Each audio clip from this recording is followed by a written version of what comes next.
Well, I would like to know, could you tell us a bit about your experiences living near Amish communities and how does that influence your work? Sure. Well, throughout my life, I've really enjoyed traveling, and I should probably restate that I enjoy drifting. I've drifted a lot in my life, especially when I was young, around the world, throughout South America and Europe and in the United States. And I've had a tremendous amount of experiences with humanity. That's really kind of an interest that I've always had ever since I was a child. And especially just not so much famous people, but just the average person. And so I've about 10 years ago, I moved up to central Pennsylvania to a predominantly Amish community. And my family and I have actually been pretty well accepted into that community, not as Amish people, but as we're called English. Anybody who's non-Amish is called English. So, but they've invited us to just their daily routine. They've shared all kinds of experiences. They invite us to weddings, to barn raisings, to wheat threshing, to all kinds of experiences. And it really has been significant in my life. It's like traveling to a different time. It's like going into a traveling with a time machine. And the values and the pace of life and all kinds of things are similar to what I think it was hundreds of years ago. The Amish don't use the technology that we have today. They don't use electricity. They don't use cars.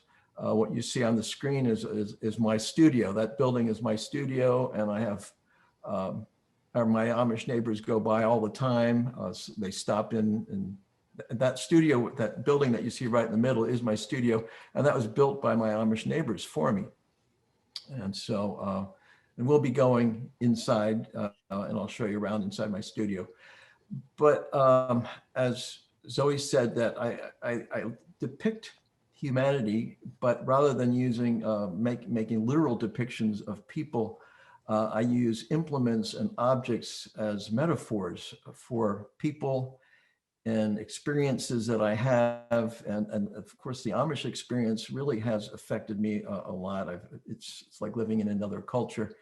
And so it has rubbed off on me as well. And a lot of things that I like about the Amish culture have really manifest themselves in my artwork currently and even in the past. So I don't know if that helps or not, but it's a lot of fun living with the Amish people. They're quite nice people.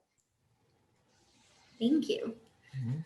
So I'm going to go to the next slide with a video of your studio, if you'd like me to show that. Okay, yeah. Well, this is the inside of my studio. It's filled with objects that I like to arrange. As an artist, I find that I like found objects a lot as opposed to making them. In the past, I used to make sculptures, but now I assemble objects, not just any old object. The object has to have some sort of a significance in my life. I often make the analogy of smells. Sometimes you'll be walking down the street and you'll smell something, and that fragrance or that smell conjures some sort of an emotional response. And objects do the same thing. Certain objects remind me of experiences I had. They remind me of people, or they just in some way have a significance to my life. And so I arrange these objects and then I photograph them. This is just kind of walking around my studio. I use, we're going upstairs. We're upstairs in my attic, attic Wow. of my studio, and it's filled with things I've collected, tools. You can see there's some swords down there on the ground. I often talk about in my work, I address the paradox of humanity being involved with warfare and killing, lots of tools, and There's a shovel. There's the shovel actually that's in the exhibition at your museum. And there's the basket on the left that you see there, that big basket. That's also part of one of the images at your museum. This is a collection of old scythes that I've been finding. I go to auctions, I find them in barns. These are some rakes. In fact, the rake that's in the exhibition is in that pile right there. So that's kind of the inside of my studio. It's a fun look inside. Thank you. Yeah. Well, I'm getting dizzy looking at it again. So I have a question to start off this next Sure. section, Stephen. So talking about your process, what type of camera do you use, and how does this affect your process when preparing the images for printing? Okay, well, that's a good question. Well, my background is in sculpture, and that background really plays a significant role in what I do today. I use photography as my primary medium at the end of my process, but I don't have the photographic traditions that most photographers have. Mine is in sculpture. So my ideas start with in my head rather than going out into the field looking for imagery. I start with my ideas as I would creating a sculpture. I try to come up with the concept and then see the finished product in my head. And as a sculptor, one of the prime important features that we have to address is the scale of the finished piece. And in my imagery, I'm using tools to represent as not as overt symbols, but just as metaphors of people I've known, of experiences I've had. And I'm taking these objects out of context and making them more into a monument. I'm trying to have some sort of a some magical way of making these things more important than the actual object themselves. And so I try to make my objects either at the same scale as the original or larger than life. And so to do that, I have to use a camera that will enable me to make these enlargements that you see in the museum. Some of them are up to 9 feet in width. And so I have to use large sheets of film. Big pieces of film will capture a tremendous amount of visual information, much more so than a digital camera. And so I use sheet film, and you'll see these are sheets of film that I'm loading into a film holder. And this is to answer your question, Zoe. I use really big cameras, film cameras. They're called view cameras. And this is an 8x10 sheet of film. You'll see the smaller holder is a 5x7 sheet. It holds 5x7 sheets of film. And you have to load this film in total darkness. And here's the camera, one of the cameras I use. I use 2 cameras. This is an 8x10 camera. And it looks like an old-fashioned camera because essentially the design is from the 1800s. This just happens to be a modern camera. It's very nicely machined. It's made in Switzerland. I'm taking the lens off to show you, I'm going to take the camera apart to show you how complicated it is. It really isn't complicated at all. The lens just came off. I'm going to take the piece of glass that I focus on off the back. It's just a piece of ground glass, and that the image is projected on that. You'll see the camera is just a hollow nothing. It's just a flexible bellows. And the bellows are flexible to allow you can see how they go in and out to focus. And these cameras have other advantages. This is called a tilt. You can tilt the bellows, or you tilt the back of where the film is, and and this is the front focus. And you can also swing the front. I'm going to swing it. Oh, I'm rising up. That's called a rise and a fall. And these controls actually allow you to control perspective, which you can't do on a fixed type of camera. So there's a lot more control that you have. And then you can, after it's focused, you load the sheets of film in with the film holder. And the film is protected by these dark slides, which I just pulled out. take the picture. Now my exposures, instead of being a couple seconds, my exposures are usually about 5 minutes long. They're very long time exposures. That's why the camera's on a tripod, and then you have to, after the picture's taken, you have to put the slide back in to protect the film. And then you can flip the film holder over and you get your second shot. So I get 2 shots per film holder. And it's a tedious process. Wow. I don't really like using these cameras. They're no fun. But I use them just because they're a tool that I need to get my information on the film so that I can enlarge them up to the sizes that I get. After I develop the film, I scan it and digitize it, and then I can work on it digitally, and I print digitally. Thank you. Thank So you. You said Yeah. you have to load the film in total darkness. We have a question. Debbie asks, what type of lighting is in your studio? Okay, the lighting that I use, I used to use studio lights, like old strobes, big strobes, like you would see a commercial photographer would use, and that they work great. But what I use now is just available light, the light coming in through my window.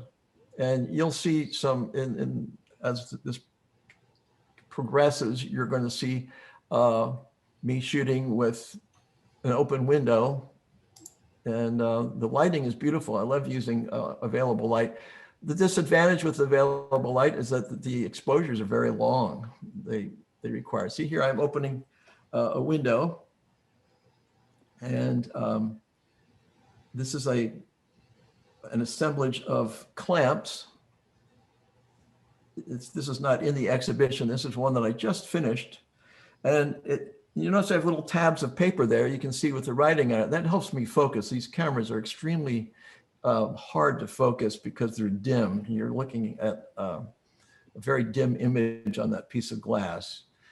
And I use a magnifying loop like jewelers use, and I put that right on the glass and to focus carefully. And then because the image is so dim on that glass, photographers have to put, well, photographers such as myself have to put a cloth over your head to block out all the extraneous light. And this is what it kind of looks like. It's a very dim image on this piece of glass. It's extremely hard to focus, especially in the interior situations. And so I focus on those little pieces of paper. Then I load the film into the back of the camera. This camera happens to be a 5x7 camera. It's a little bit smaller than the first one that you saw. Pull out the slide. I usually wait about a whole minute after I pull the slide out, so the vibration is kind of dissipated on the camera, and then take a long exposure between 4 to 8 minutes, and develop the film in my bathroom. It's not very glamorous. And it's on my knees. And then after it's dry, I bring the film into my studio again. I scan it, and then I digitize it so it goes onto my screen, on my computer screen. And or screens, I should say. I've got 2 screens. And the nice thing about digitizing is I can zoom in on it and enlarge it and do some manipulation if I have to do some tonality changes. In this case, I added words, and I try to make them look like they're carved. So I start out with just regular type, and then after about 3 weeks of working on them, I try to get them to look like they're carved into the wood. It takes a long time. It's probably faster if I actually carved it into the wood myself with the knife, but this is the finished piece. It has Latin in it. It was a piece that I did when I was, of course, with the pandemic and with the past elections and with everything crazy that's been happening these past few years. I was wondering about how people deal with power and political power, religious power, how people are led, and these are these are actually papal bull busts, which are the papal bulls way back yonder from the old popes. They were instructions to do things for everybody. Nobody seemed to complain, but a lot of people suffered because of them. And so this was a kind of a negative image that I did because I wasn't feeling so happy about everything pandemic and everything that was going on in our society. So anyway, so you can see how the words appear to be carved into the wood, but they were actually done digitally. Thank you. Mm-hmm. So I know you mentioned your background in sculpture, and I wanted to know specifically, because we're going to get into some videos of the objects that you photograph and then compare those to the scale of the photographic imagery that is in the exhibition. So I wanted to know a little bit more about how your background in sculpture influences your use of scale in your photographs. Well, that's a good question. Scale is very important to me. And that was when I first started using photography, that was one of the things I didn't like about photography. The scale was so limited. And with the advent of digital printing, it allowed me to go well beyond what I could do in the darkroom. I used to print in the darkroom. And so I enjoy not having the limitations of scale that I used to have with traditional darkroom photography. But another influence that sculpture has been placed upon me is sometimes if I can't find a artifact that I like to use as some sort of a metaphoric representation of something, I will make it. And that thing that you just saw is an object, it's an artifact that I made. I didn't actually find it. I actually, had an idea, and you'll see it's made out of pointing to that stick there. It's actually a paint stirrer that I stained, Benjamin Moore paint stirrer. And this is a tape measure, an old tape measure that I used the back of it, and I wrote with a calligraphy pen. I wrote a big parable, actually, a parable out of the New Testament in Pennsylvania Dutch, which is the language that my neighbors speak, the Amish neighbors speak. And so this is the resulting image of that, from that artifact that it's kind of a pseudo artifact that I created. And it's called the 5 Talents, which is the parable that I used in this image. Yeah, so I went in the other day and I photographed myself looking at Stephen's images, which was definitely my pleasure. But this at least gives you an idea, if you've not been able to come into the Greg, to see how large these images are on the wall. And we do have timed tickets, so if you do live in the area and you would like to come, I highly recommend it. So and that's a close-up of the piece. That's the finished piece.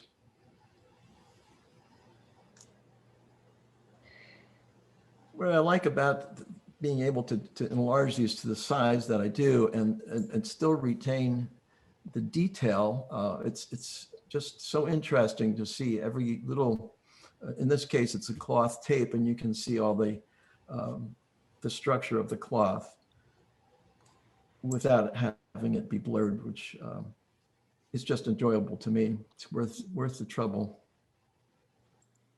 I have to say the lighting in this space is just spectacular. The work looks really beautiful. I'd like to get to see the exhibit. Someday I'll get down to North Carolina. We want you to. That's the goal. This is another piece that's in the exhibition. It's called Walnut. And you'll see it's just a little assemblage that I made out of a piece of bed sheet and a little walnut that I found out in my yard. We have lots of walnut trees. Here, to answer the question about the lighting, you'll see it's the setup whoops, it went kind of fast, but there was just a window light that was illuminating it. We'll see it. It's coming up. There's a window right above that walnut. That was the Sorry. light that. And then in the exhibition, the piece is, that walnut is larger than a human head. It's like a big face. And there you go. Actually, it's about the size of a human head. It's right at eye level if you're about 5'3". But the cloth is just beautiful. I use a lot of cloth in my imagery, and it's so much nicer than the actual piece. It's just got so much movement in it, and there's so much exciting detail it's wonderful to look at least for me. And the original is just so degraded compared to this. The cloth also for me has a magical, almost spiritual feeling about it, and I think that's why I employ it so much.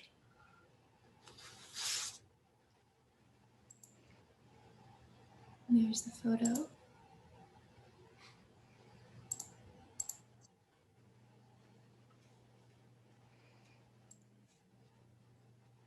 This one was a hard one to photograph because this is the original setup. The problem that I face, or any photographer faces, when they shoot with very long exposures. In this one, I was just using a light that was overhead. I had just a ceiling light. This was not by a window. But the exposure was still probably 5 or 10 minutes long. I can't remember. It was a long exposure. And what happens is, if there's any movement, air movement, it will move the object just even a fraction of an inch, even a thousandth of an inch, and that will cause it to blur on the film. And so I had to, there's a spider web of cabling behind, attached to that ladder, of black cable to keep it from moving. And even with that, I had to put towels underneath the doorway and by the windows and everything.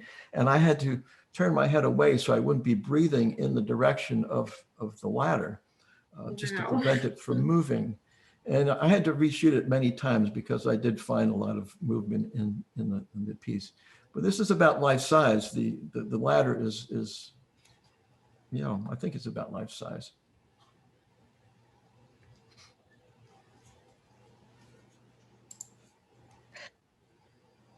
This is another the subject matter for one of the pieces that's in your exhibition. This is a small wheel, old wooden wheel that I put on some cloth, and photographed it, and developed the film, scanned the film, worked on it digitally, and added some words into the, I kind of digitally carved some words into the wheel. And it was created at the time, one of my good friends, my Amish friends, who was an Amish bishop, a leader of many church districts in this area. He and I would have pretty philosophical talks about technology, because his people are constantly wanting to get telephones, and they're human. They like the convenience that we English people have. So he was trying to figure out how to keep everybody Amish. And so he would come and talk to me about the different things that we English do and what the problems are that we have. And it was a wonderful relationship that we had. And then he was cutting a tree down for firewood behind his house one wintry day, and it killed him. It fell on him, and he died. And so I did this piece in mourning for him, and the detail, like, I don't know if we can get to the detail of the writing that's in the wood is in Pennsylvania German, which is we call Pennsylvania Dutch. Maybe I don't have any detail of this. Sorry There's about some that. here on the video right here. Oh, there it is. Yeah, that's old 16th century German. It's a quote from a hymnal that they read at his funeral, talking about which way do I turn, and also that the leaves in the forest are barren of leaves. Or the trees in the forest are barren of leaves. So this is directly dealing with an episode in my life when I was in mourning for my friend.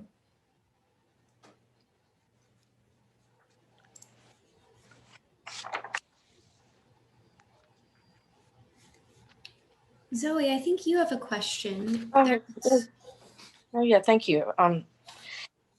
Let's see.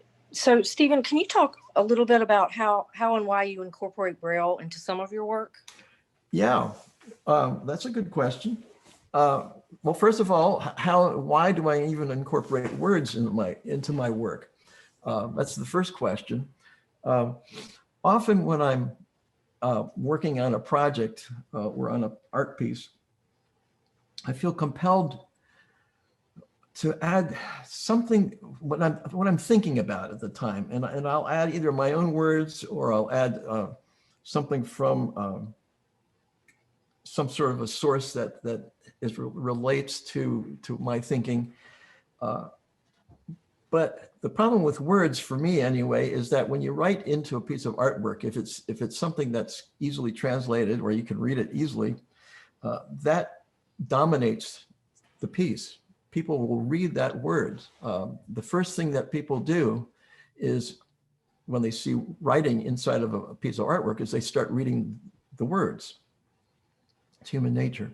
And I don't really want my words to be that important. They're important to me, but I wanted them just to be recorded in my art piece. So I decided to encode them. And an analogy that I'm going to make is when I used to travel down to the Yucatan Peninsula a lot in Mexico. And I love going to the Mayan ruins, and they're covered with hieroglyphics. They're just amazing, all these carvings in the rock. And you're looking at these archaeological sites and these pieces of architecture, these temples and pyramids, and they're covered with this unusual hieroglyphics. And it adds a lot of mystery to the pieces that I'm looking at. If it was all in English, I'd just be reading that English stuff, and the words would be probably competing with the actual artifacts and the sites that I was looking at. And then I would be concentrating on all the writing and the words and the meaning, and most of the meaning, the words that once the hieroglyphics are translated, they often just are glorifying the rulers or talking about how much corn they harvested. So in order to get away from having my words compete with my artwork or dominate my artwork, I put them into different languages. And in this case that you're seeing right here, this is these air holes that are put into this helmet are in Braille.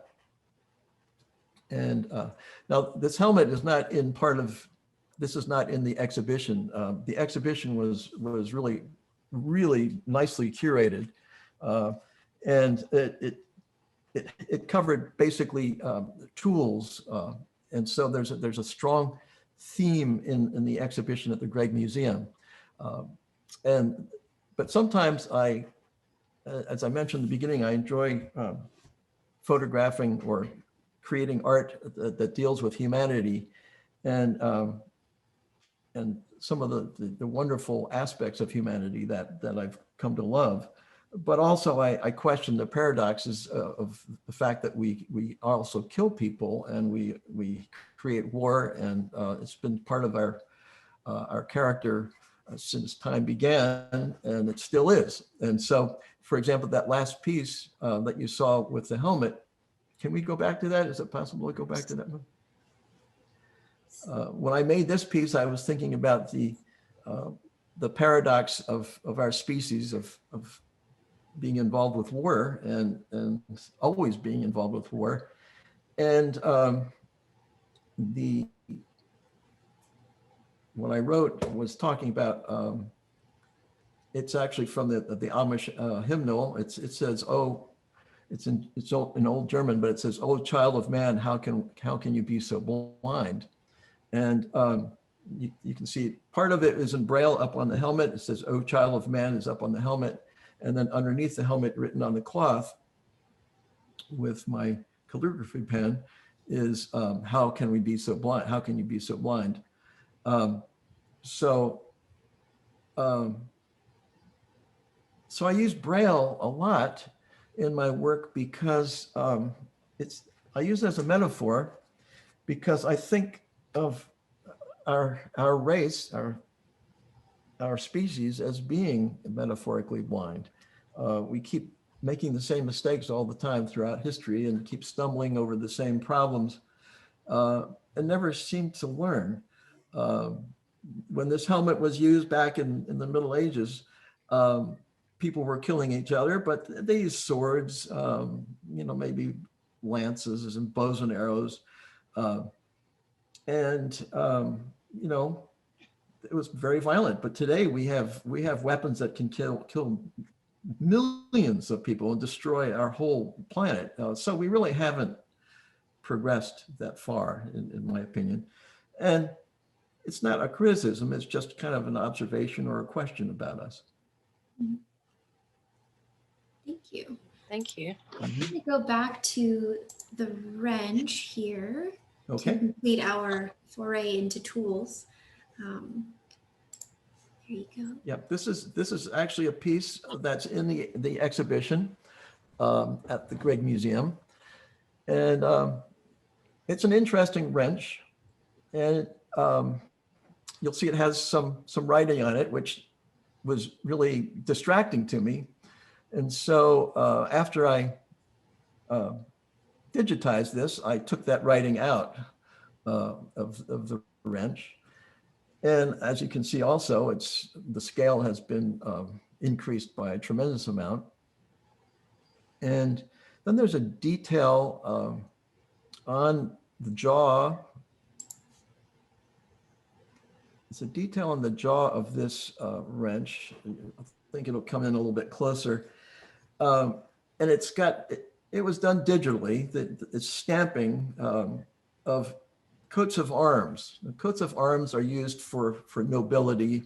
And so in a sense, I think I'm trying to ennoble the people. Look at all the scars. That's another beautiful thing that I love about getting so close. All those scars that are in the metal represent something. I mean, people use it. Look at how the metal on the very top of this jaw has been flattened out a little bit. So this tool has been used over and over and over again. So it's a portrait of many generations of people using this for many things. And so in this particular piece, I'm ennobling the people who used it, ennobling us as a race, as a species, and the work, ennobling the work that we've done and the workers. And one of the things I see in my Amish neighbors, and one of the things I see in myself I put a tremendous amount of work into this artwork that I don't really need to do. It's just that I want to get it the size I want it. It requires a tremendous amount of work and supplies and materials and time to get it just right. And so I kind of identify with this wrench and all of its scars. Thank you. You mentioned nobility, especially in terms of the coats of arms that you've put digitally onto the wrench. So I have a few images that you shared with me that are not in the Gregg exhibition, but I would love if you could talk a little bit more about nobility in your work. Right. Okay. Well, that's very good observation, and I'm glad that you put these in here. Yeah, when I mentioned in the very beginning, I've done a lot of drifting around the world, and it's been really fun. I'll just go from one city or one town to another, depending upon what country it is, and find a job and work with people and get to know them. And it was a valuable experience for me. I don't think, I wouldn't recommend doing it for your whole life, but but you reach a point where you're going to be called a vagrant. But I've found throughout my travels and going to different cultures. I've been in the in Arabic cultures. I've been in the Mediterranean cultures. I've been in Northern European cultures, and I find there's just we're all the same basically. We have subtle differences, cultural differences, but I would say in the whole, in the end, in the final analysis, I feel that people are basically good, and have actually even a quality, which I don't mean noble like they're snotty or snooty or are very wealthy and looking down on people, but they're noble in more of a Knights of the Round Table sense, where they go out and people do things that are good, essentially. Of course, there's plenty of bad, and I address that in my other pieces, which we're not involved with this exhibition at the Greg, and I'm glad they weren't, because I like the way that it was curated. It's a really nice exhibition. But getting back to this piece that we're looking at here, this has a crown. I'm thinking about us collectively across time, across cultures, and I'm using just 3 elements. Using well, actually, the string is 4, but there's some twine in the corners. But the main element is cloth and a crown and light and shadow. And it's a very economical piece. There's not much to it, but for me, it has a lot. It's really it's a great harvest from very few pieces. The cloth, as I mentioned before, is something that I find really to be a very strong element. It conjures things for me. Like I mentioned, you're walking down, people walk down the street and you smell something, and it conjures some sort of an emotional response. Well, the cloth for me is very strong. It has all kinds of sensual feelings about it. It has very spiritual feelings about it. When I lived in Spain in my youth, I went to the Prado Museum and walked through there and saw a lot of old paintings from the 1500s and the 1600s that were very religious paintings. Obviously, it was Catholic. The Spanish, well, Spain is a very Catholic country, and I don't happen to be Catholic, but I like the visual vocabulary that the Catholics have. They use a lot of imagery, and I was impressed by the cloth that was used in a lot of the old paintings. It had such a spiritual feel about it.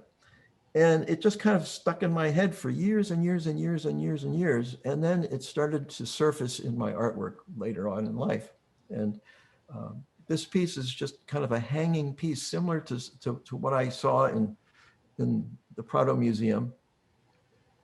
And then I found this old crown. It's a crown that it's like used in South America on the religious statuary that you see down there.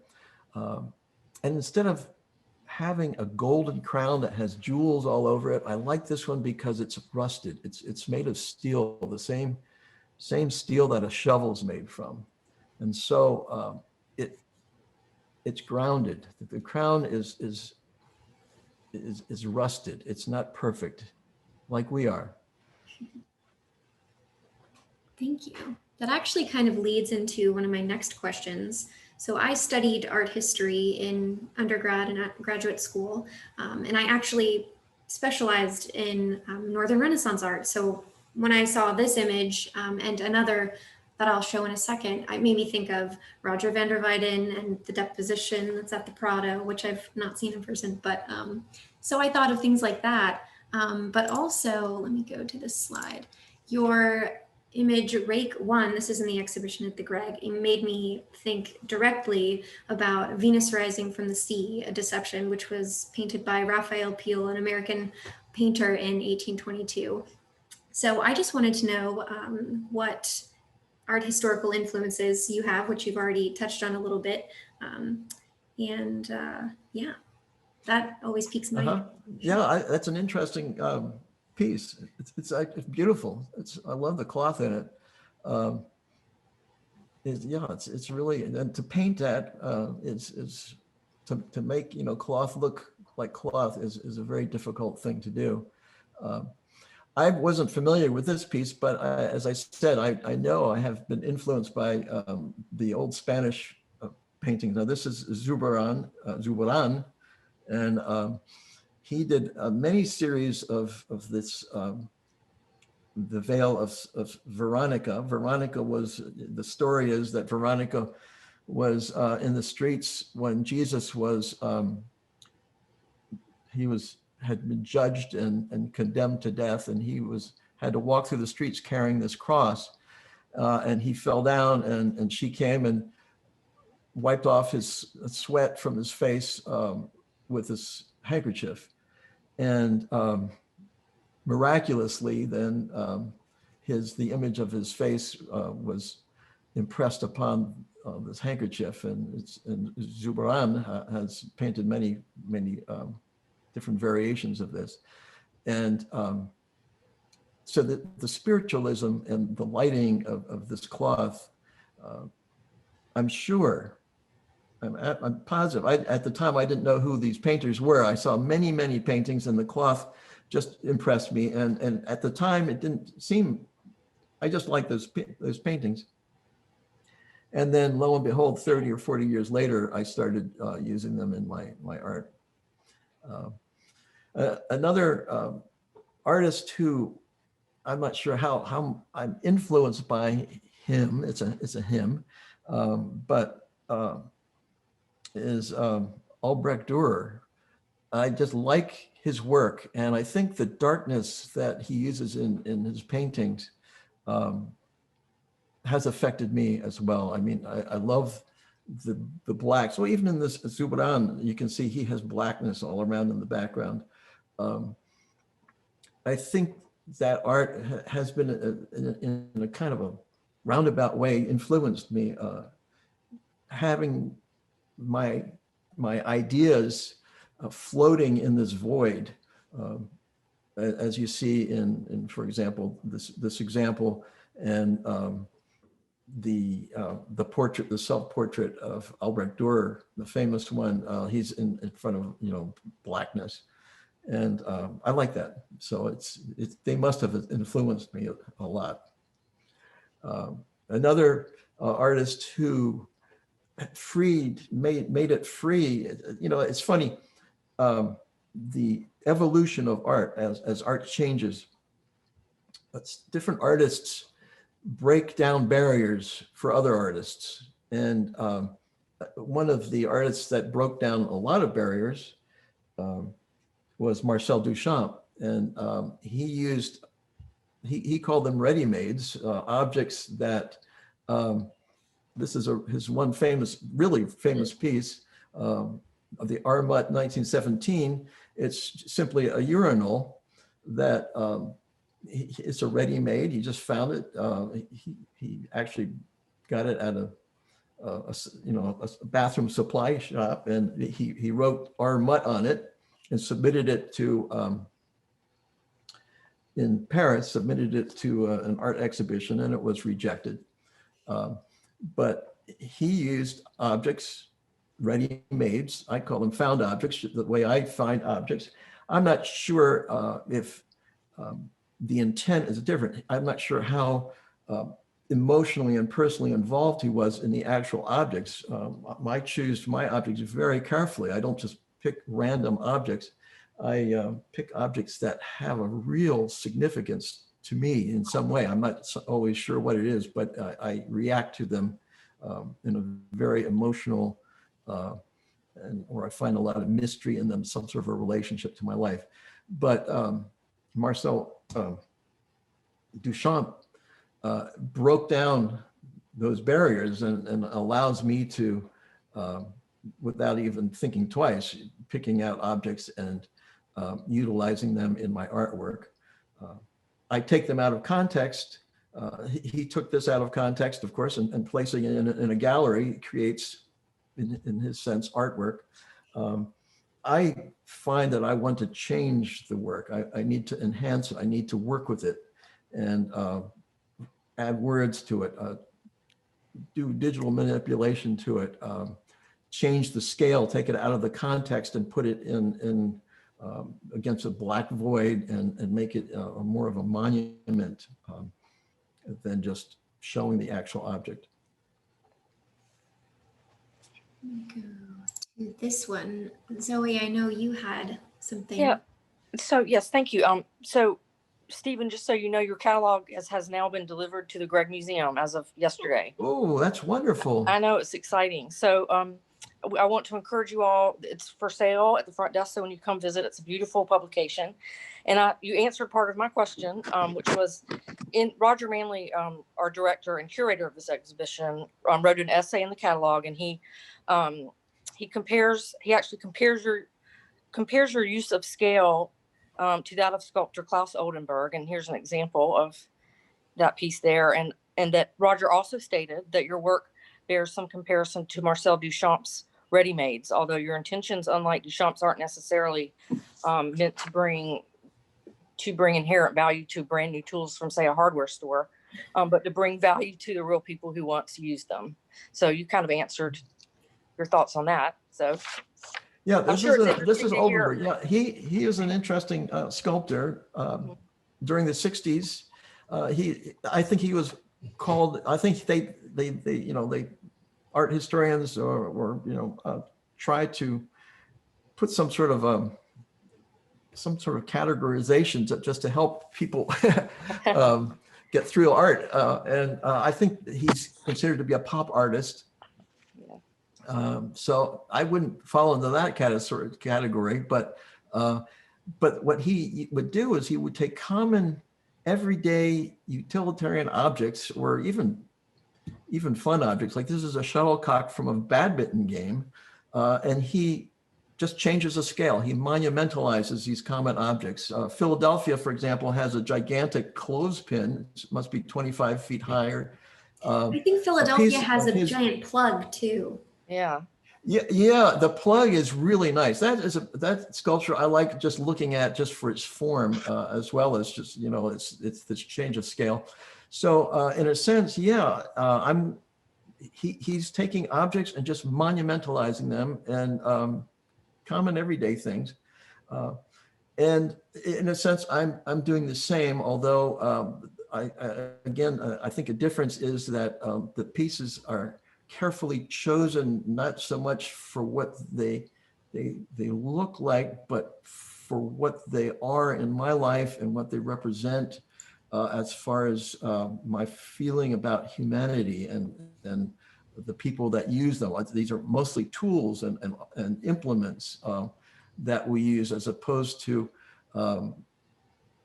disposable things that we have in today's society. And so, but I don't go to the scale of Oldenburg. He really goes big, and that's what gives them the strength. If you made them small, they would lose their power. The power of scale is what he's involving his work with. So I can't go that big. Well, thank you. Yeah. Mm-hmm. Christina, it looks like we have a question in the chat. Did we answer that already, or? We had two. Let me see. I have to compliment the exhibition. I'm looking at it in this photograph, and the way it's been hung and the lighting and just the whole atmosphere really seems to be adding a great deal of power to the exhibition. I'm really very pleased with the exhibition and the museum's curating of it. And the music, Stephen, did you select the music that's playing? I don't know if it's, I sent a sample down. It's Amish singing, a It's really cappella singing. nice. I don't know if it's the same music or not. Mhm. Yeah, we but- have that playing in the gallery. Oh, it's really nice. It's beautiful.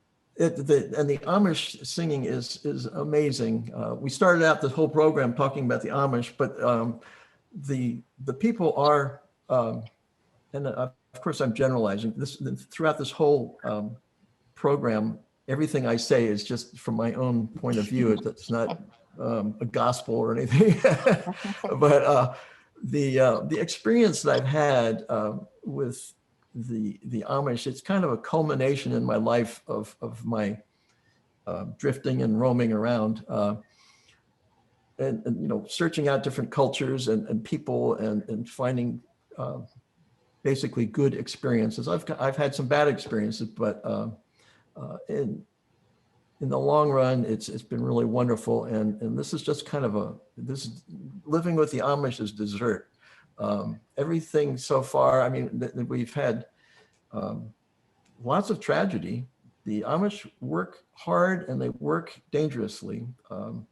And I've never experienced so much death and injury in the past 10 years that I've had in my whole life. They also don't have insurance. So when they get sick, they try to take care of themselves and heal themselves. But then, you know, when it gets so bad, then they go to the hospital. And so what happens is they always wait until it's really pretty late to get, you know, to the hospital. So It's 5 o'clock. lots of medical problems, which could have been minimized, become much more serious because of their trying to economize. So it's like, as I said before, it's like going back in time. There's a difference in thinking. There's a difference in approach to life. There's less hubris. If that's a word, it's a Greek word. It's less defying the gods. I think our society defies gods, defies the gods. You know, getting back to the Greeks, we think of ourselves as being so special, and we can do anything, and we take chances, and we have done a lot of damage to our environment because of that, and a lot of damage to each other. And the Amish have kind of repressed that hubris that we have, and they're very happy, and they're very generous and content. So Thank you. We have 2 questions in the Sure. chat. Debbie would like to know, what part of your process do you enjoy most and what do you enjoy the least? that's a great question. The process that I enjoy the least is the photographic process, which is terrible, terrible to say. I mean, I use it as a necessary tool. I like photography. I like the end results. For example, we saw the wrench that I was holding in my hand earlier. The found object, the ready-made, as Marcel Duchamp would say, there's the ready-made. That wrench is just a wrench. It hasn't been transformed, for me anyway. You know, what makes that wrench special? I look at it, I like the wrench, it's special to me, but for me, it needs to transcend itself. It needs to become more than that wrench. And so the only way I've found to do that is through photographic means and through large format photographic means, to get it so that I can see every scar and every dent in it. And I can remove things that, like the words where it said drop forged, and I can find the lighting, get the lighting to bounce off of it just right. And then I can make it to a scale that takes it out of its environment and put it against a black background, just remove it from everything and just allow it to float there larger than life and let it transcend the original. And so getting back to that question, the method that I found is through the photographic means. Now, to get that large, I have to use that large format camera, which is a beast, as you saw earlier in the presentation. It'd be nice. I would love to be able to just lift up my camera and just point it at it and go click, and then put it on my computer and work on it. But I just haven't found a method to that I can use yet. So I use these cameras. But it's tedious. Focusing is very hard. It's very tedious. Then I shoot. The film is expensive. I mean, can you imagine if you went outside to take pictures with your digital camera and it cost you $5 each time you press the shutter? You wouldn't take many pictures. But the sheet film is expensive. And then I don't get immediate results. I have to develop it. And I've got to wait until nighttime because it's done in total darkness. My bathroom has a window in it, which I have to block out. And I put trays of chemicals in the shower stall and develop it in total darkness. Then I have to wash it and dry it. And the next day I can take it and scan it. And then it becomes fun. So getting back to the question, the part that I don't like is taking the photographs. The part that I do like is coming up with the ideas. The actual concept is exciting. I think a lot, and I sometimes do sketches, and that's fun. And then finding the artifact, or if I can't find the artifact, I'll make it, and I like that. That's really one of the most exciting parts. And the photography part is just a necessary step in the process. And then after it's scanned, then I like working digitally. I really find I can do things that are very, very subtle. I do a lot of digital work. And then I used to add the Braille when I did before digital, I used to put the Braille in the actual piece itself. I would put Braille in the cloth. I wet the cloth and put beads underneath the cloth and spell out Braille. It was very, very time consuming. Digitally, I can do a little bit more. And so, and then the printing is hard because I have a tradition in darkroom of printing. And so I'm very careful when I do my digital printing. I do lots and lots of tests, and it's quite expensive. The ink and the paper is really expensive. And so the printing is not as exciting. I would say the beginning, the concept part is my favorite part, and the digital work is my favorite part. And the last part is when it finally comes out of the printer and the print is is the way I want it. That's the good part too. So how's that for an answer?